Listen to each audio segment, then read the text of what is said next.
정유년은 60간지 중 34번째에 해당됩니다. 붉은색을 상징하는 정에 12간지에서 닭을 뜻하는 유가 합쳐져 붉은 닭의 해라고 불립니다. 두 남자의 히스토리, 오늘은 60년마다 한 번 찾아오는 정유년의 지난 발자취를 돌아보려고 합니다. 먼저 120년 전 1897년 정유년으로 가봅니다. 1897년 정유년은 조선의 국호가 대한제국으로 변경된 의미 있는 해입니다. 그해 2월 을미사변으로 러시아 공사관으로 피신해 있던 고종이 1년여 만에 경운궁으로 환궁했습니다. 같은 해 10월 고종은 조선의 국호를 대한제국으로 변경하고 초대 황제로 등극했습니다. 그해 11월에는 독립문이 완공됐습니다. 중국에서 사신이 올 때 왕이 직접 나가 맞이했던 영운문을 헐고 세운 자주독립의 상징물이었는데요. 이런 의미에서 1897년은 자주독립의 해라고 할 수 있습니다. 1897년 정유년, 어떤 재미있는 이슈들이 또 있었을까요? 이탈리아를 대표하는 전통 명문 축구 클럽인 유벤투스 FC가 창단됐고요. 7월에는 우리나라 처음으로 석유로 불을 붙이는 가로등이 종로 시내에 설치됐습니다.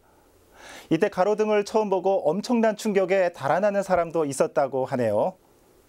자, 그럼 1897년 정유년에 태어난 인물을 살펴볼까요? 윤보선 제4대 대통령, 소설가 염상섭, 독립운동가 주기철 목사 등이 이 해에 태어났고요. 반대로 소설 별로 잘 알려진 프랑스의 알퐁스 도데와 독일 작곡가 브람스, 한국의 화가 장승업 등이 1897년에 생을 마감했습니다. 자, 그럼 60년 뒤인 1957년 정유년으로 가봅니다. 이승만 정권 시절 권력의 맛을 탐닉한 희대의 사기극이 있었습니다. 바로 이승만 대통령의 양아들 행세를 한 강성병이 적발된 겁니다.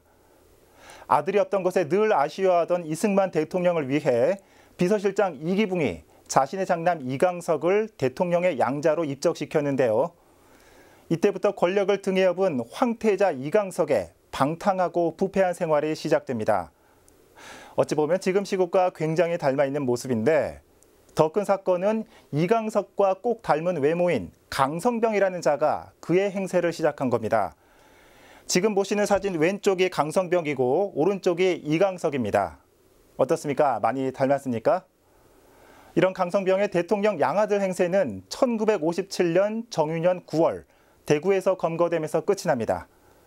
권력을 등에 업은 2세와 관련된 파장, 60년 전이나 지금이나 별반 다를 게 없어 보입니다. 이 밖에 1957년 정유년에 연희대학교가 세브란스 병원과 통합해서 연세대학교로 교명을 변경했고요. 한많은 미아리 고개 도로 포장이 이루어졌던 것도 바로 이때부터였습니다. 제1대 서울시의회 개회 한돌 기념식이 열렸고요. 미국에서 모든 흑인이 투표권을 갖게 된 것도 불과 60년 전인 바로 이때부터였습니다. 가수 인순이, 노사연, 김수철, 배우 강서구 씨 등이 이 해에 태어났고요. 한국 독립군 총사령관을 지냈던 지청천 독립운동가와 일제강점기 연극배우 홍혜성 연출가가 1957년 정유년에 세상을 떠났습니다. 지난 120년과 60년 전 정유년의 굵직한 발자취를 살펴봤습니다. 새벽에 울리는 닭의 울음소리로 아침을 맞이하고 장딸의 울음이 잡귀를 쫓는다고 믿었던 우리 민족입니다. 60년 만에 돌아온 붉은 닭의 해를 맞아 뜨거운 열정과 에너지 넘치는 2017년 보내시길 바랍니다.